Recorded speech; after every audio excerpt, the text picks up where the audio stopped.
Sebastián, ¿cómo estamos? Hola. Hola Jorge, ¿cómo estás? Bien, pues en un día bien convulsionado, ¿no es cierto?, con harta información y esto tiene que ver con el terremoto, lo hemos dicho desde que partimos, toda la andanada de informaciones han tenido su origen en el terremoto de anoche en Rusia, 8.8, fuertísimo, y que esto obviamente por el Pacífico tiene alguna repercusión en nuestro país y lo vamos a ver muy luego. Se cerró la frecuencia del metro, se toman medidas y bueno, Sebastián Seriani, ahí lo voy a poner en pantalla, es académico, investigador de la Escuela de Ingeniería, Construcción y Transporte de la PUCB, así que tiene harto que comentar. Primero, ¿está bien tomada esa decisión del metro, me imagino, no? De todas maneras, Jorge, bueno, primero darte las gracias por este espacio en un día también bien particular, ¿cierto? Y justamente de eso te quería conversar hoy día y Ujú. quienes nos acompañan también, porque el tema del transporte es esencial en una situación como la que estamos viviendo hoy día, donde el transporte público, que es el principal eje articulador, por ejemplo, el sistema de metro acá en Valparaíso, Sí. claro, cierra su sistema efectivamente porque está, claro, en un gran tramo está pasando por el borde costero. Entonces, esos son los planes de emergencia que se toman en estas consideraciones, pero aquí también, Jorge, te quería plantear un tema también que puede ser relevante para afrontarlo desde una perspectiva más global, que es este concepto de ciudades resilientes, que incorpora estas medidas puntuales de emergencia, ¿cierto? De planificación, de evacuación, Claro. de Más allá alerta. del kit de emergencia que uno tiene que tener con su Exacto, mochilita y todo lo demás, ¿no? exacto. Más allá del plan de contingencia, te quería plantear este concepto que se ha usado harto igual, pero creo que es relevante aplicarlo al transporte. ¿A qué me refiero? Esta idea de ciudad resiliente, cuando está aplicada al transporte, habla de conceptos como cómo afrontar una emergencia, cómo recuperarse, cómo ver de alguna manera que se pueda ir planificando y de alguna manera transformando los proyectos para que puedan ser resistentes, para que puedan enfrentar los cambios climáticos, desastres naturales, crisis económicas también. Hoy día nos vemos con este tema del tsunami, pero hay varias cosas que están detrás de estas ciudades resilientes y una de ellas es esta idea de infraestructura robusta, esta idea de infraestructura que necesitamos desde el punto de vista de esta inversión pública.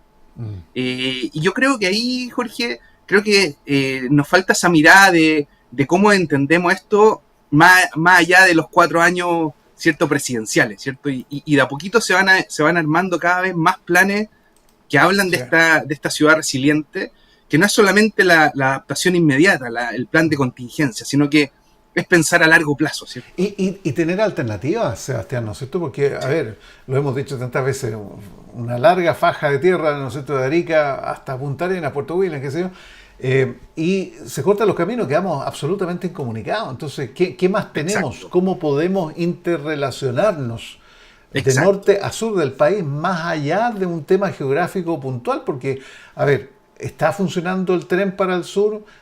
¿Hay posibilidades reales, concretas de tomar un tren y llegar Mm. no podemos llegar hasta Punta Arenas, no sé, por razones obvias, ¿no? Pero por lo menos hasta Puerto Montt de manera eficiente, orgánica, bien constituida? O también, si se corta el camino, digamos, la ruta, ¿también se va a cortar el tren?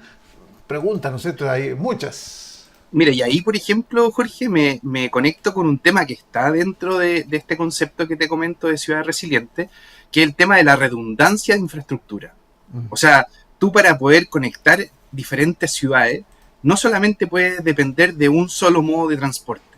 Hoy día la logística de abastecimiento depende principalmente de las carreteras. O sea, el traslado de mercancía básicamente se produce a través de los camiones.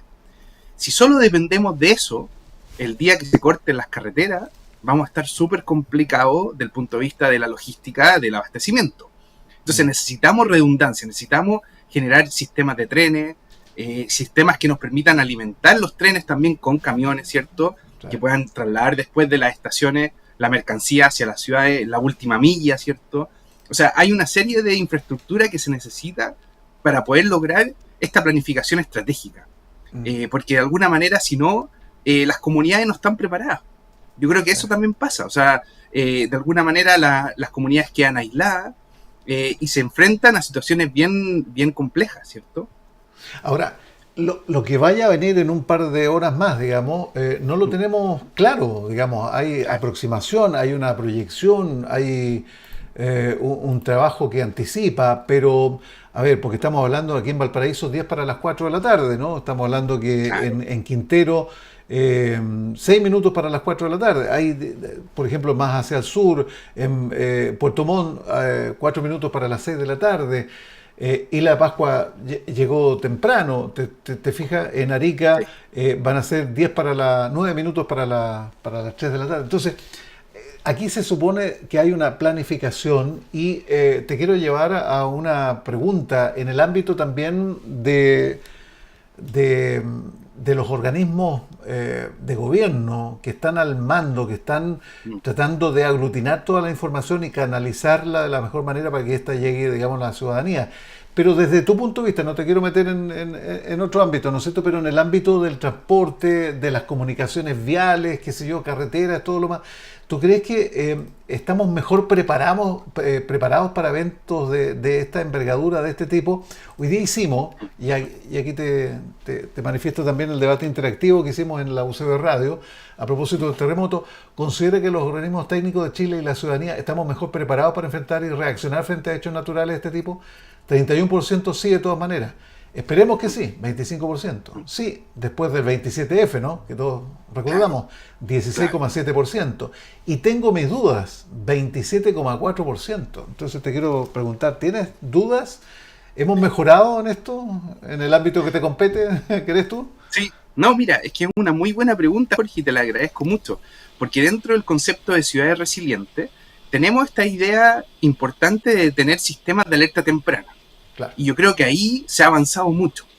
Sistemas de alerta temprana de cómo comunicar a la población, de tener sistemas de tecnología, de sistemas de todo tipo, ¿cierto? Que nos permita usar efectivamente adecuadamente la información para conducir buenos comportamientos en la evacuación, llegar a lugares seguros, etcétera. Ahora, lo que yo creo que fue un aprendizaje importante del 27F es justamente estos planes de reconstrucción estratégicos sustentables también. Y ahí dándonos cuenta un poco de cómo poder generar a largo plazo infraestructura que Mm, enfrente estos desafíos. sí. Y ahí, por ejemplo, me conecto con un punto importante que tú dices, Jorge, que es desde la profesión, claro, desde la ingeniería de transporte, cómo jugar con este tema de el enfrentarse a situaciones complejas de desastres naturales, cambio climático y crisis económica. ¿Es éticamente, del punto de vista profesional, construir infraestructura en lugares, por ejemplo, que son inundables? ¿Cómo enfrentarse a eso?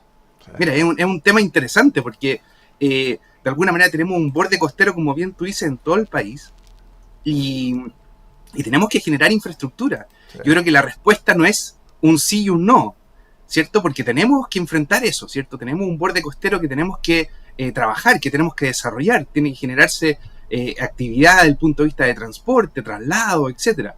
La pregunta yo creo que de alguna manera nos puede canalizar la respuesta de el cómo lo hacemos. Mm, Y ahí vienen estos planes estratégicos que apuntan a esta mirada de ciudad resiliente donde la infraestructura, el diseño, permite adaptarse, permite resistir un tsunami, permite de alguna manera generar espacios de seguridad para los habitantes, donde, por ejemplo, las inundaciones pasen por la infraestructura pero no la dañen, y de alguna manera genere efectivamente la posibilidad de seguir siendo utilizada después del evento, ¿cierto? sí. Ahora, es bien ilusorio de repente pensar en algo así. ¿Ah? Si aquí llueve un poco, Exacto, imagínate, hay una exacto, llovizna y empiezan a salir los eventos, los hoyos, qué sé yo, todo lo vemos. exacto. Entonces, ahora, ¿qué pasa con la mecánica Mm. ingenieril de los túneles? ¿Qué pasa con los puentes? Exacto. ¿Estamos preparados para eso? Es el Mira, fondo, ahí, ¿ah? ahí Jorge, me conecto con un ejemplo para tal vez hacerlo más práctico. Para las personas que estamos acá en la región y vemos comúnmente cómo funciona el tren de Limache a Valparaíso, ¿cierto? A Puerto. Ujú. Y para quienes no conocen, ¿cierto? Hay un tramo que yo les menciono que va por el borde costero. Dando un ejemplo práctico, el caso, por ejemplo, de Caleta Portales. Es, ¿cierto? Una caleta que está ahí, ¿cierto? Llegando al paraíso Y esa caleta puntualmente, por ejemplo, si tú la analizas hoy día se puede sentir una caleta que está aislada del punto de vista de una evacuación de emergencia. ¿Por qué? Porque en la estación de tren, que está justo ahí en Caleta Portales, termina siendo una barrera porque está a nivel de calle, y de alguna manera entonces la caleta queda aislada en alguna situación de evacuación. Claro, uno puede decir, se levantan las barreras del cruce peatonal sobre las vías, sobre la línea del tren, pero eso no es suficiente para generar una evacuación tal vez que permita evacuar a tiempo adecuado. Entonces, ¿cómo la infraestructura hoy día, por ejemplo, de esa estación podría ser resiliente? Una idea, por ejemplo, podría ser que esa estación de Portales pueda estar en viaducto, o sea, un poco más elevada. Si elevamos un poco la estación, generaríamos, a través de una infraestructura resiliente, que sea permeable, porque quedaría en elevación, entonces generaríamos permeabilidad por el primer piso, por el piso de la calle, generando una evacuación rápida para quienes están en la caleta, por ejemplo. Entonces, a eso me refiero con ejemplos claros de cómo la infraestructura podría de alguna manera ser resiliente desde el punto de vista del transporte. Entonces, hoy día, ¿estamos preparados para sistemas de alerta? Yo creo que sí. Sin embargo, creo que nos falta esa mirada más a largo plazo, incorporando elementos de infraestructura con inversión pública, por cierto, que permitan efectivamente tener este concepto de ciudad resiliente y que implica diseños de este tipo, anti-tsunami, entre otros, ¿cierto? Oye, y Sebastián, y las ciudades resilientes son quienes tienen ciudadanos, ¿no es cierto?, resilientes en el sentido de que entienden, que toman conocimiento, y ahí también la pregunta.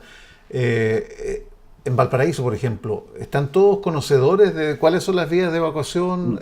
La señalética está súper clara, está definida, se han hecho campañas comunicacionales de este tipo. Mira, recordamos que tú eres de construcción y transporte, ¿no es cierto? Pero habitualmente transporte y telecomunicaciones.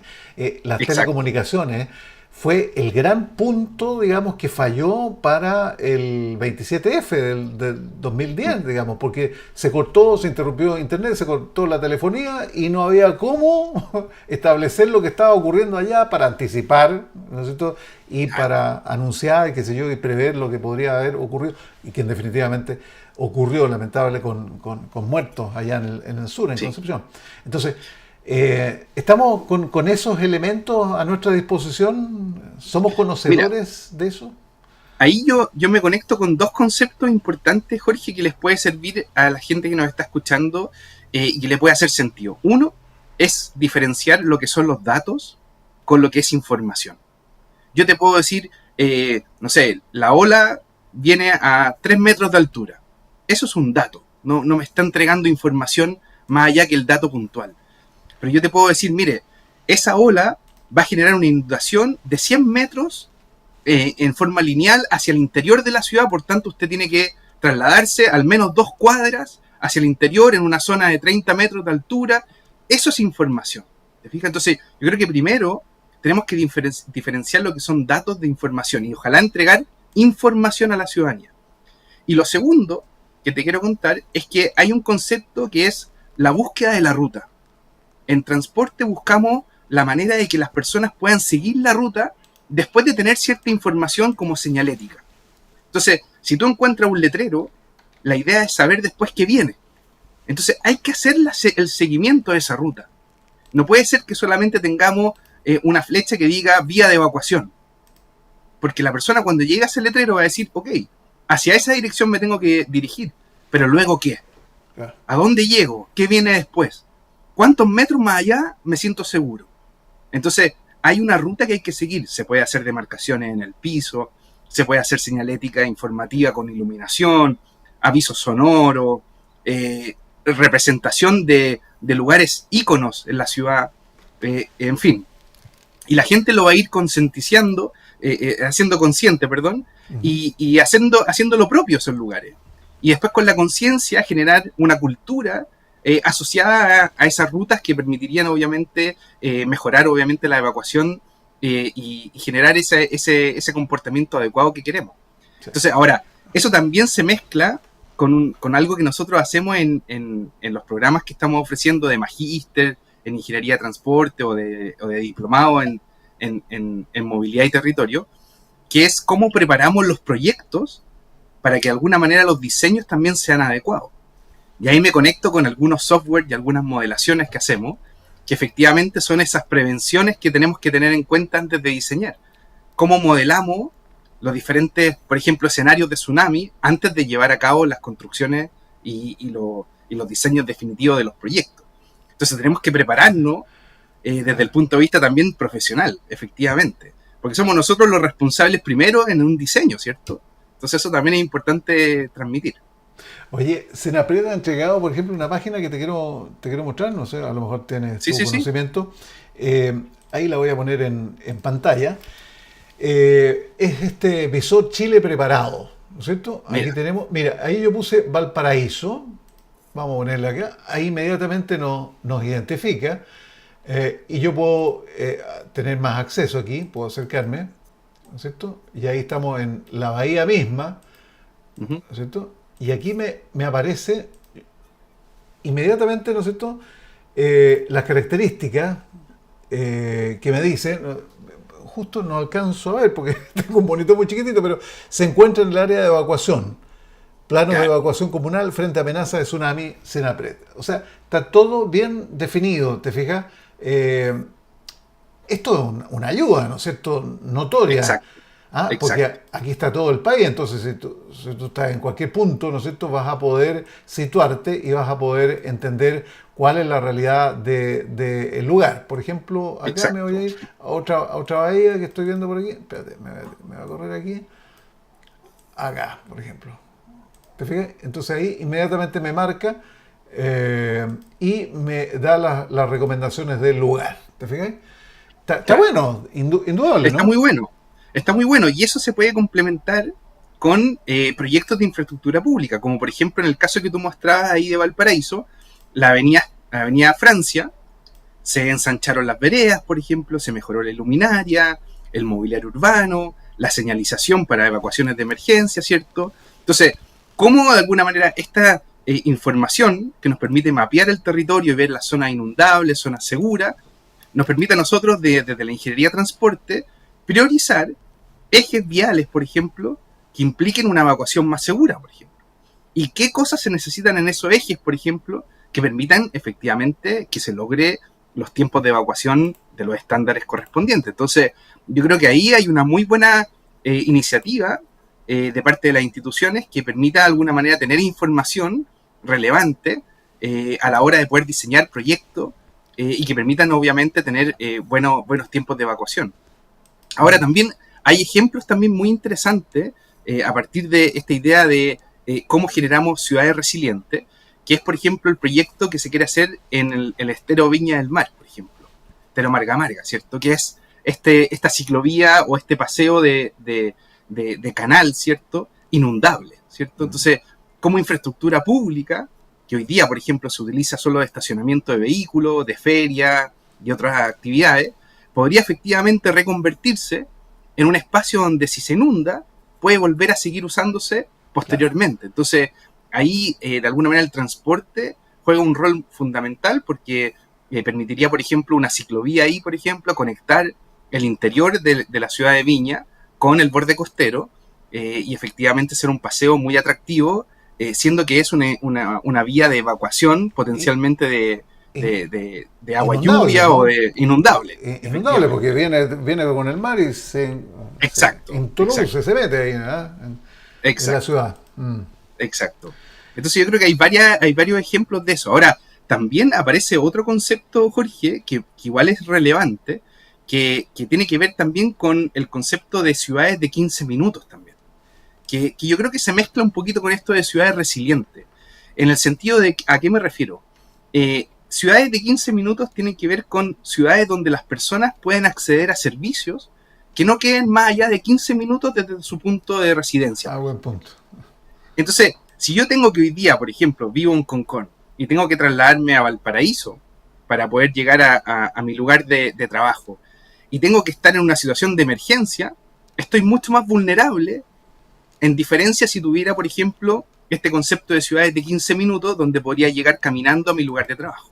Mm. Entonces, yo creo que también cómo planificamos las ciudades Chuta, tiene que que nos ver también, falta. tiene que ver, exacto, tiene que ver también cómo nos vamos ordenando también territorialmente. Sí. Entonces, Oye, ahí es súper interesante ese concepto también, que te lo planteo ahí para la discusión. sí, no, no, indudable. Oye, ahora el terreno, por ejemplo, topográficamente hablando, tú, Valparaíso, tienes un plan, un par de cuadras y después ya tenías los cerros, ¿no? Viña del Mar es Exacto. súper plano, entonces, salvo, no sé, Cerro Castillo, qué sé yo, cosas así, Santa Inés por el otro lado, pero el plan de Viña del Mar es mucho más extendido, entonces, ante la eventualidad de un tsunami o de una mareja alta, qué sé yo, eh, va a tener más arrastre, digamos, incluso por el Marga Marga, por el estero también va a circular mucho. Entonces, eso es un punto también que me imagino que los investigadores, que la gente que está haciendo los análisis correspondientes profesional, eh, tomarán en cuenta, ¿no? Porque hay diferencia. Exacto. Te pongo un ejemplo. El caso, por ejemplo, de Constitución, cuando vino el terremoto y tsunami del 27F, posteriormente se planificó este plan de reconstrucción estratégico sustentable y se construyó de alguna manera y se planificó un parque inundable. Y ese parque inundable, sabiendo las condiciones de Constitución, permitía de alguna manera frenar la intensidad y el volumen de agua en una posible nueva condición de vulnerabilidad en caso de tsunami. Entonces, de alguna manera, para ciudades que son inevitables la inundación, podemos preparar la infraestructura del punto de Mm, vista de cómo trabajamos el borde costero. sí. Porque la inundación potencial va a estar, ¿cierto? Pero ¿cómo nos preparamos? Por ejemplo, hacer un borde costero con un parque inundable, ¿cierto? Que permita tener una geografía al parque, que permita generar una resistencia, ¿cierto? De las olas que vengan, podría ayudar a frenar el volumen y la intensidad. Entonces, claro, no se trata, por eso yo digo, no se trata de que la respuesta sea un sí o un no, construyo o no construyo, sino que la pregunta es cómo construyo, cómo preparo un poco a la ciudadanía y cómo de alguna manera genero buenos diseños. Son dos cosas súper importantes. Oye, nos falta planificación. Hay que Nos falta trabajar, bueno, planificación. desde distintas Exacto, disciplinas. Oye, nos pilla la exacto. hora, Sebastián, como siempre, agradecido. Sebastián Seriani, académico investigador de la Escuela de Ingeniería, Construcción y Transporte PUCB. Oye, que resulte todo lo mejor posible en el día de hoy, que no haya ningún tipo de complicaciones mayores. Estaremos observando, porque todo esto es experiencia, todo esto es trabajo que a futuro, ¿no es cierto?, se puede desarrollar con profesionales como tu área, digamos, en beneficio directo de la comunidad. Que estés Muchas muy gracias, bien. Jorge, a ti también. Que tengas buen día.